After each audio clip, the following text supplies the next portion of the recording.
दोस्तों नमस्कार। ये है मार्गदर्शन फॉर सिविल सर्विसेज। मैं अनुराग चौधरी। दोस्तों आज की वीडियो में हम सॉल्व करेंगे उत्तर प्रदेश माध्यमिक शिक्षा सेवा चयन बोर्ड द्वारा आयोजित टीजीटी परीक्षा सामाजिक विज्ञान का वर्ष 2011 का प्रश्न पत्र। और इस वीडियो में हम इतिहास खंड से संबंधित प्रश्नों को हल करेंगे जो आपके आगामी टीजीटी पीजीटी परीक्षा, जीआईसी प्रवक्ता, गवर्नमेंट डिग्री कॉलेज और उच्चतर शिक्षा सेवा चयन बोर्ड के असिस्टेंट प्रोफेसर परीक्षाओं के लिए बहुत ही महत्वपूर्ण है।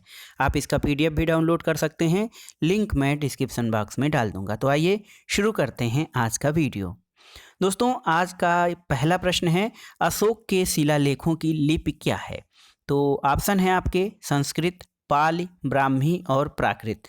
तो सही उत्तर है अशोक के शिलालेखों की लिपि जो है वो ब्राह्मी लिपि है।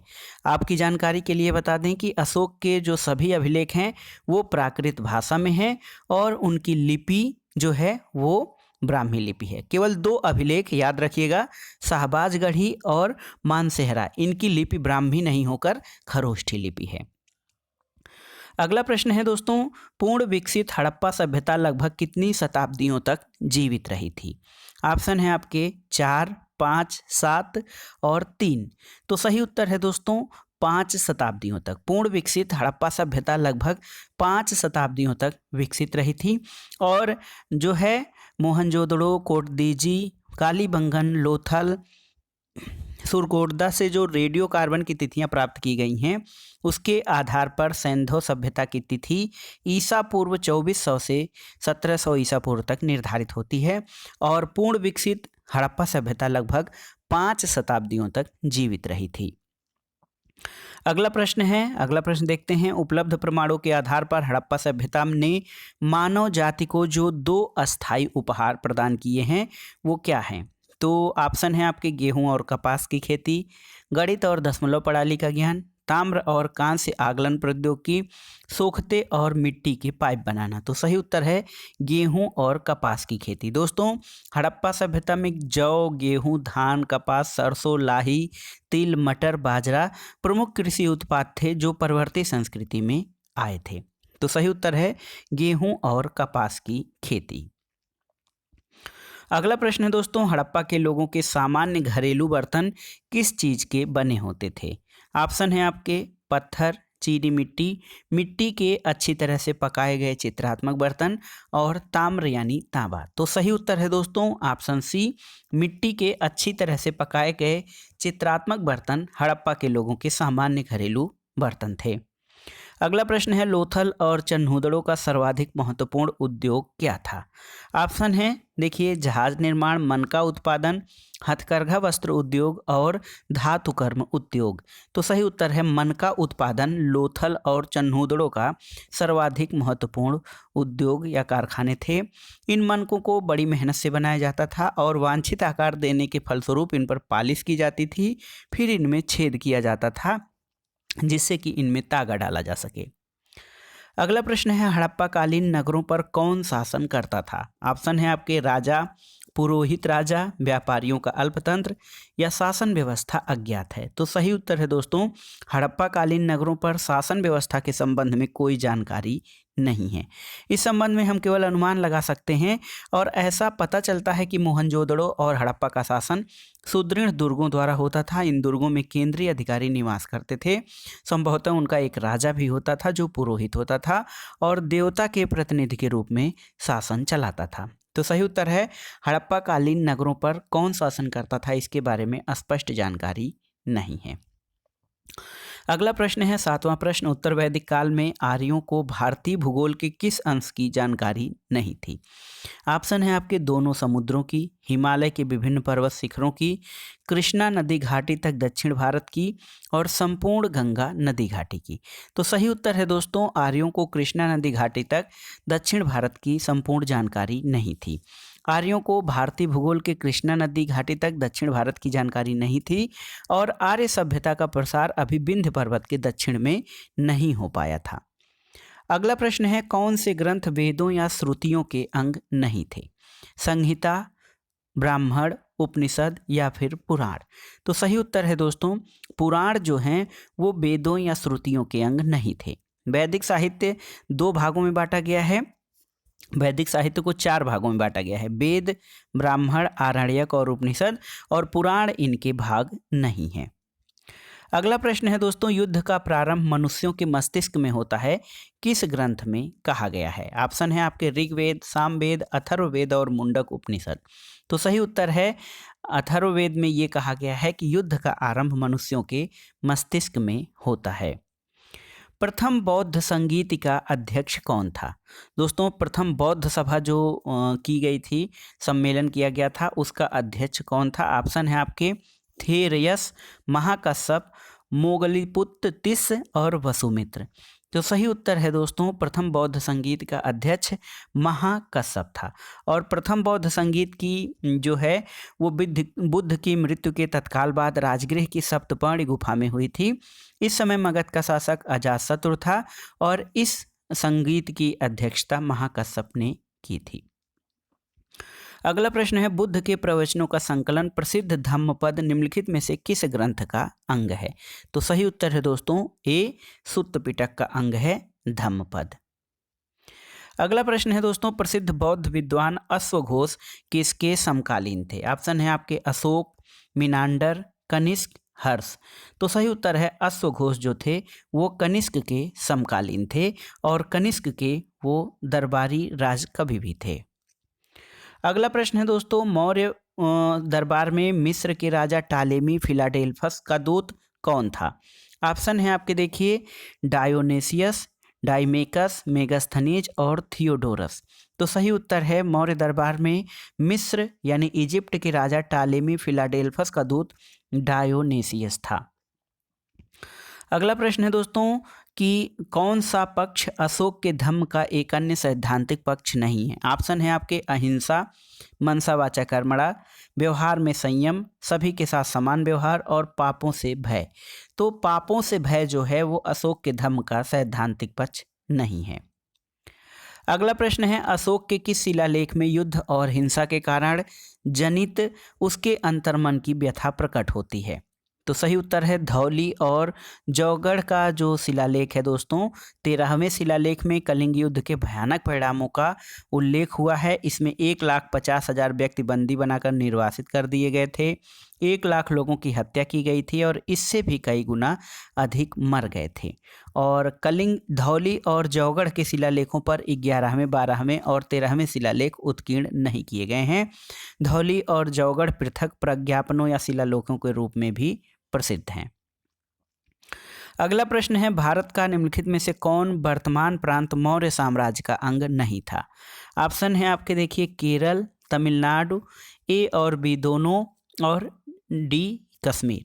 तो सही उत्तर है दोस्तों मौर्य प्रांत साम्राज्य या मौर्य साम्राज्य के अंग केरल और तमिलनाडु दोनों नहीं थे। तो ऑप्शन ए और बी दोनों मिलाकर केरल और तमिलनाडु मौर्य साम्राज्य के अंग नहीं थे। अगला प्रश्न है, जनपद स्तर पर मौर्य अधिकारियों का सही अवरोही क्रम क्या था? तो ऑप्शन है प्रादेशिक, राजुक और युक्त। दोस्तों मौर्य शासन जो था वो एक केंद्रीकृत प्रशासन था जिसमें सत्ता जो है केंद्र में निहित थी, लेकिन जो अधिकारी थे उन अधिकारियों का जो क्रम है वो अवरोही क्रम था, प्रादेशिक, राजुक और युक्त। अगला प्रश्न है, मौर्य काल में शिक्षा का सर्वाधिक प्रसिद्ध केंद्र कौन सा था? ऑप्शन है आपके तक्षशिला, उज्जैनी, नालंदा या फिर वल्लभी। तो सही उत्तर है ऑप्शन ए, मौर्य काल में तक्षशिला जो था वो शिक्षा का एक प्रसिद्ध केंद्र था और कौटिल्य तक्षशिला के प्रमुख आचार्य थे। अगला प्रश्न है दोस्तों, सारनाथ से प्राप्त अशोक के स्तंभ पर कौन सा पशु उत्कीर्ण नहीं है? कुबड़ वाला वृषभ, हिरण, हाथी, अश्व। तो दोस्तों सारनाथ से जो अशोक स्तंभ या अशोक की लाट प्राप्त हुई है उस पे कुबड़ वाला बैल, हाथी और अश्व हैं, लेकिन हिरण का अंकन नहीं किया गया है। अगला प्रश्न है, राजेंद्र चोल ने किस पाल नरेश को पराजित किया था? ऑप्शन है गोपाल, देवपाल, विग्रहपाल या फिर महिपाल प्रथम। तो दोस्तों राजेंद्र चोल ने पाल नरेश महिपाल प्रथम को पराजित किया था। अगला प्रश्न है, दक्षिण भारत में चोलों का वास्तविक संस्थापक कौन था?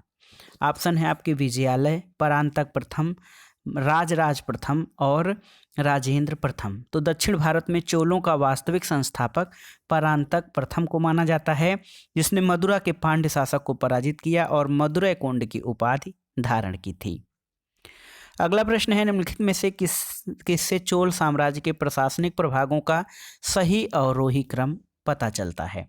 तो सही अवरोही क्रम चोल साम्राज्य के जो प्रशासनिक प्रभाग थे उनका था मंडलम, कोट्टम और नाडु। नाडु जो थी सबसे छोटी संस्था थी। प्रांत को मंडलम कहा जाता था। मंडलम का विभाजन कोट्टम या बलनाडु में हुआ था, जो आजकल की कमिश्नरियों के बराबर होते थे। प्रत्येक कोट्टम में कई जिले होते थे।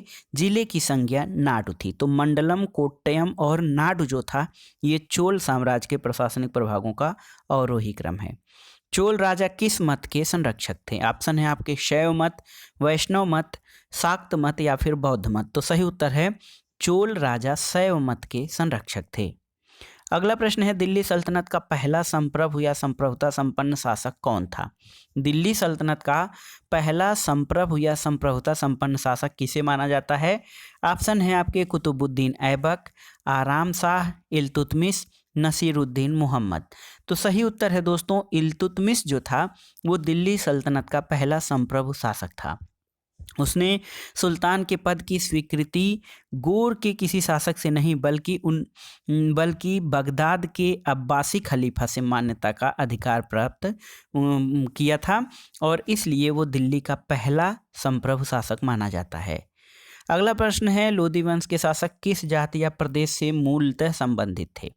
ऑप्शन है आपके विशुद्ध तुर्क, तैमूरी तुर्क, विशुद्ध अफगानी और अफगानिस्तान में बसे हुए तुर्क। तो सही उत्तर है लोदी वंश के शासक विशुद्ध अफगानी या पठान कहे जाते थे। अगला प्रश्न है दोस्तों, अलाउद्दीन खिलजी द्वारा बाजार नियंत्रण व्यवस्था पर आर्थिक अधिनियमों के पीछे का उद्देश्य क्या था? तो सही उत्तर है सीमित वेतन में अपने सैनिकों को संतुष्ट रखना। ये अलाउद्दीन खिलजी के बाजार नियंत्रण व्यवस्था के पीछे का उद्देश्य था।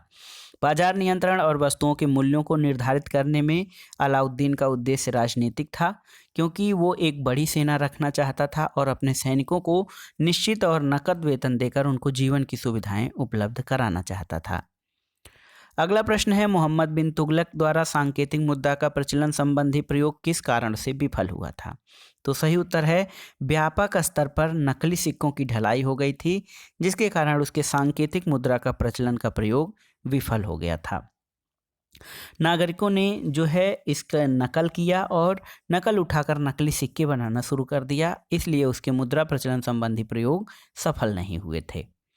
अगला प्रश्न है, फिरोज शाह तुगलक ने किसकी स्मृति चिरस्थायी रखने के लिए जौनपुर नगर की स्थापना की थी? तो सही उत्तर है फिरोज शाह तुगलक ने मोहम्मद बिन तुगलक की स्मृति में जौनपुर नगर की स्थापना की थी, जिसका नाम जौना खां भी था। मोहम्मद बिन तुगलक का एक नाम जौना खां था और जौना खां की स्मृति में जौनपुर नगर की स्थापना हुई थी। अगला प्रश्न है दोस्तों, बहमनी साम्राज्य की स्थापना के लिए कौन सी परिस्थिति उत्तरदायी थी? ऑप्शन है कल्याणी के चालुक्य साम्राज्य का विघटन, दक्कन में तुगलक शासन के विरुद्ध श्रृंखलाबद्ध विद्रोह, दिल्ली सुल्तानों से प्राप्त सैनिक समर्थन और प्रोत्साहन और अमीरान ए सादाह विद्रोह। तो सही उत्तर है दक्कन के अमीरान ए सादाह के विद्रोह के कारण मोहम्मद बिन तुगलक के शासनकाल के अंतिम दिनों में बहमनी साम्राज्य की स्थापना हुई थी। अगला प्रश्न देखते हैं, बहमनी साम्राज्य और विजयनगर साम्राज्य के मध्य शत्रुता से संबंधित कौन सा विवादग्रस्त क्षेत्र था? ऑप्शन है तेलंगाना, गोवा, मुदगल का दुर्ग और रायचूर दोआब। तो दोस्तों रायचूर दोआब जो था वो बहमनी साम्राज्य और विजयनगर साम्राज्य के बीच शत्रुता से संबंधित क्षेत्र था, जो कृष्णा और तुंगभद्रा नदियों के बीच स्थित प्रसिद्ध दोआब था, जो बहुत ही उपजाऊ था। अगला प्रश्न है, बहमनी साम्राज्य में अफाकी लोग कौन थे?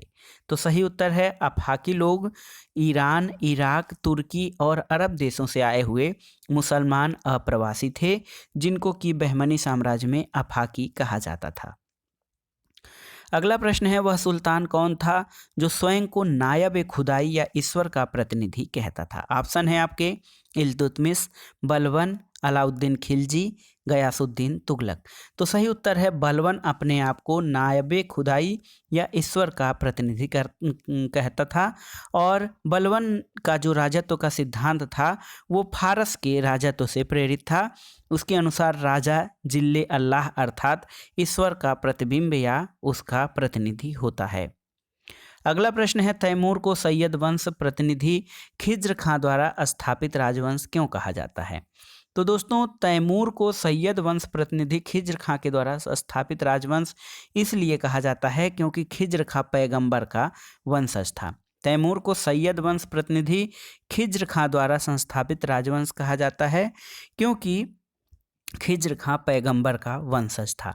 और मध्य एशिया का महान सेनानायक तैमूर जो था 1398 में सुल्तान नसीरुद्दीन महमूद के शासनकाल में भारत पर आक्रमण किया था और खिज्र खां को लाहौर, मुल्तान और दीपालपुर की सूबेदारी सौंपी थी।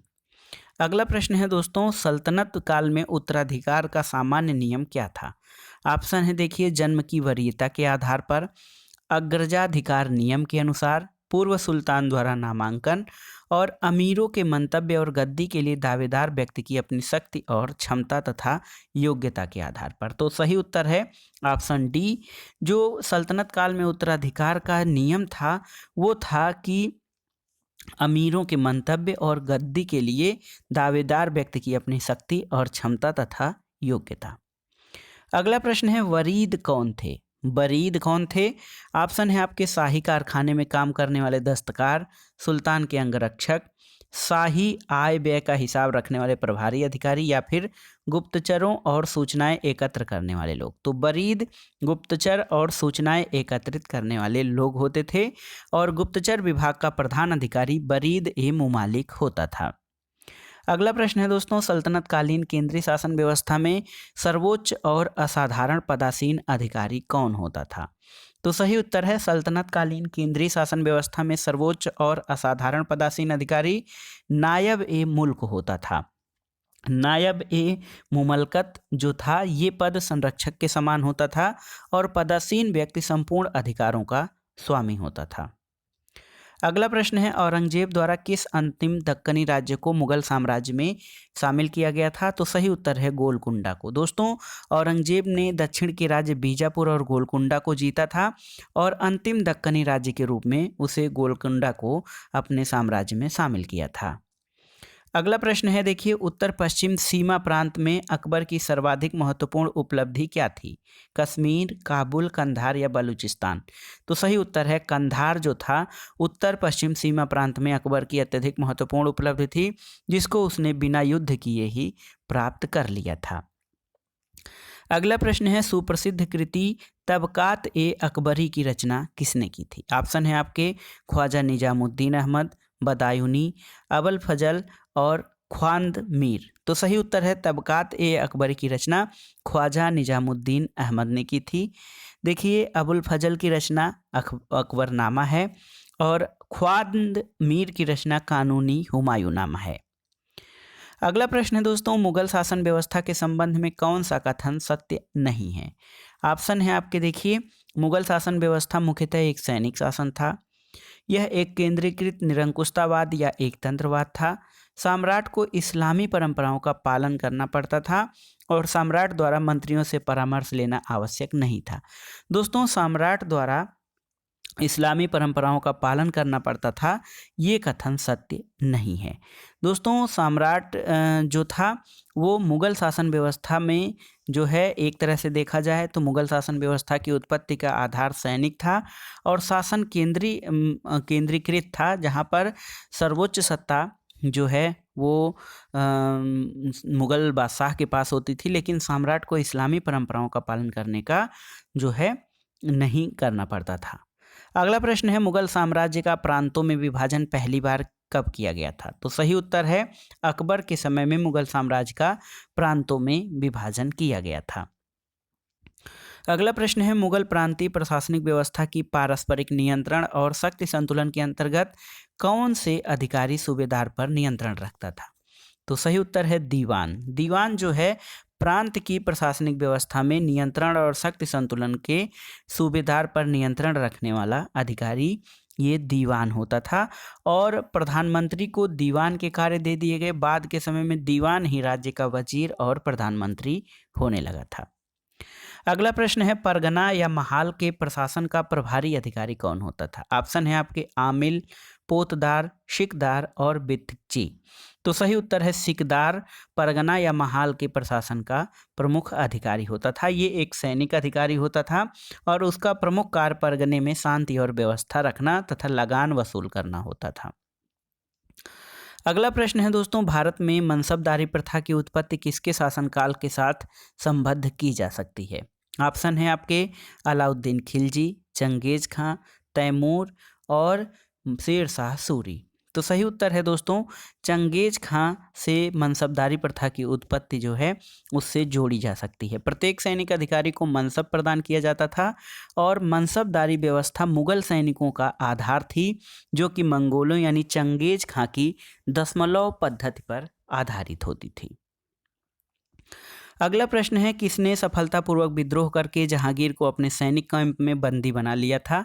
ऑप्शन है खुर्रम, महावत खां, खुसरो और आसफ खां। तो सही उत्तर है दोस्तों महावत खां ने जहांगीर को अपने सैनिक कैंप में बंदी बना लिया था और जब नूरजहां को इस बात की सूचना मिली कि महावत खां ने बादशाह को कैद कर लिया है तो उसने आसफ खां को इसके लिए दोषी ठहराया था। अगला प्रश्न है, मुस्लिम कानून का प्रतिपादन करने के लिए कौन उत्तरदायी था? ऑप्शन है आपके काजी उल कुजात, काजी, मुफ्ती और मीर आदिल। तो दोस्तों सही उत्तर है मीर आदिल। देखिए बादशाह के अतिरिक्त जो है वो राजधानी में सूबों के काजी और बड़े बड़े नगरों और कस्बों में काजियों की नियुक्ति की जाती थी। कहीं कहीं काजी की सहायता के लिए मुफ्ती जो होता था कुरान या कानून की व्याख्या करने वाले लोग होते थे। मीर आदिल न्यायिक फैसले तैयार करके सुनाते थे। तो मुस्लिम कानून का प्रतिपादन जो था वो मीर आदिल के जिम्मे होता था और वही मुस्लिम कानून के प्रतिपादन के लिए जिम्मेदार होते थे। अगला प्रश्न है दोस्तों, अकबर ने किस घटना के स्मरणार्थ फतेहपुर सीकरी की स्थापना की थी? तो सही उत्तर है शेख सलीम चिश्ती के आशीर्वाद से सलीम के जन्म के समय उसने फतेहपुर सीकरी की स्थापना की थी और फतेहपुर सीकरी में गुजरात विजय की स्मृति में दोस्तों बुलंद दरवाजा का निर्माण भी करवाया था। अगला प्रश्न है, अकबरकालीन किस भवन की स्थापत्य योजना बौद्ध स्थापत्य से प्रेरित है? ऑप्शन है आपके फतेहपुर सीकरी का पंचमहल, सिकंदरा में अकबर का मकबरा, ए और बी दोनों और फतेहपुर सीकरी में इबादत खाना। तो ए और बी दोनों यानी फतेहपुर सीकरी का पंचमहल और सिकंदरा में अकबर का मकबरा, ये दोनों जो है इसकी स्थापत्य योजना बौद्ध स्थापत्य से मिली है। अगला प्रश्न, जहांगीर के शासनकाल में कौन से नवीन प्रांत का गठन किया गया था? जहांगीर के शासनकाल में किस नवीन प्रांत का गठन किया गया था? ऑप्शन है आपके उड़ीसा, कश्मीर, सिंध या और बीजापुर। तो सही उत्तर है जहांगीर के शासनकाल में उड़ीसा नामक नए प्रांत का गठन किया गया था। अगला प्रश्न है, 500 से 2500 की कम जात वाले मनसबदारों को क्या कहा जाता था? ऑप्शन है देखिए मनसबदार, अमीर, अमीर ए उम्दा और उम्दा ए आजम। तो सही उत्तर है 500 से 2500 की कम जात वाले मनसबदारों को अमीर कहा जाता था और 500 से नीचे के मनसबदार मनसबदार ही कहलाते थे। अगला प्रश्न है, मुगल नौसेना का नौसेनापति या मुगल नौसेना का सेनापति कौन होता था? मुअल्लिम, मीर ए बहर, इसके अलावा केरानी या नाखुदा। तो सही उत्तर है मीर ए बहर जो होता था ये नौसेना का प्रमुख अधिकारी होता था। अगला प्रश्न है दोस्तों, ईस्ट इंडिया कंपनी को किस लोकप्रिय नाम से पुकारा जाता है? तो सही उत्तर है company of merchants of London. East India company को इस नाम से भी जाना जाता है। अगला प्रश्न है, भारत में थियोसॉफिकल सोसाइटी की सफलता और लोकप्रियता मुख्य रूप से किसके कारण प्राप्त हुई थी? ऑप्शन है आपके madam HP Blavatsky, colonel HS Olcott, sir William Crookes और श्रीमती एनी बेसेंट। तो भारत में जो थियोसॉफिकल सोसाइटी थी उसको एनी बेसेंट के कारण लोकप्रियता मिली थी। अगला प्रश्न है, थियोसॉफिकल सोसाइटी के किस साहित्यिक कार्य को जनसाधारण की स्वीकृति और भरपूर समर्थन प्राप्त हुआ था? रहस्यात्मक अनुभूति की वकालत, हिंदू जरथुस्त्र और बौद्ध आदि प्राचीन ग्रंथों के पुनरुत्थान और सुदृढ़ीकरण का समर्थन, मानव के सार्वभौमिक बंधुत्व को बढ़ावा और भारत के युवकों की शिक्षा। तो भारत के युवकों की जो शिक्षा थी ये थियोसॉफिकल सोसाइटी का ऐसा कार्य था जिसको जनसाधारण की स्वीकृति मिली थी। अगला प्रश्न है, भारतीय जनता से किसने कहा कि तुम वीर बनो, साहसी बनो, हिम्मत करो और इस बात पर गर्व करो कि तुम एक भारतीय हो, प्रत्येक भारतीय मेरा भाई है। तो ये कथन स्वामी विवेकानंद का है। अगला प्रश्न है दोस्तों, किसने अलीपुर षड्यंत्र कांड में फंसे अरविंद घोष का बड़ी कुशलता से बचाव किया था? तो अलीपुर षड्यंत्र कांड केस में चितरंजन दास ने अरविंद घोष का बड़ी कुशलता से बचाव किया था और अलीपुर षड्यंत्र कांड में अरविंद घोष और उनके भाई बारिंद्र घोष समेत 34 लोग कैद किए गए थे। 15 लोगों को सजा हुई और उनमें से जिनमें बारिंद्र घोष भी शामिल थे उनको आजीवन कारावास देकर काला पानी भेज दिया गया था और अरविंद घोष को रिहा कर दिया गया था। अगला प्रश्न है, महात्मा गांधी द्वारा स्थापित हरिजन संघ के संस्थापक अध्यक्ष कौन थे? जी.डी. बिरला यानी घनश्याम दास बिरला महात्मा गांधी द्वारा स्थापित हरिजन सेवक संघ के संस्थापक अध्यक्ष थे। अगला प्रश्न है दोस्तों, महात्मा गांधी ने केवल एक बार कांग्रेस के किस वार्षिक अधिवेशन की अध्यक्षता की है? तो सही उत्तर है बेलगांव अधिवेशन 1925 की अध्यक्षता जो है बेलगांव अधिवेशन 1924 में हुआ था दोस्तों। 25 ये गलत है, 1924 की अध्यक्षता जो है वो गांधी जी ने की थी। और इसके अलावा आप जानते हैं 1925 में कांग्रेस की अध्यक्षता सरोजनी नायडू ने की थी। और देखिए 1926 में गुवाहाटी सम्मेलन हुआ था जिसकी अध्यक्षता एस श्रीनिवासन ने की थी। तो दोस्तों सही उत्तर है महात्मा गांधी ने केवल एक बार कांग्रेस की अध्यक्षता की है, बेलगाम अधिवेशन 1924। अगला प्रश्न है, किसने हाथ से बुने हुए खादी वस्त्र पहनकर शाही दरबार 1877 में भाग लिया था? ऑप्शन है गणेश वासुदेव जोशी, एम.जी. रानाडे, रविंद्रनाथ टैगोर या फिर बालेंद्र नाथ टैगोर।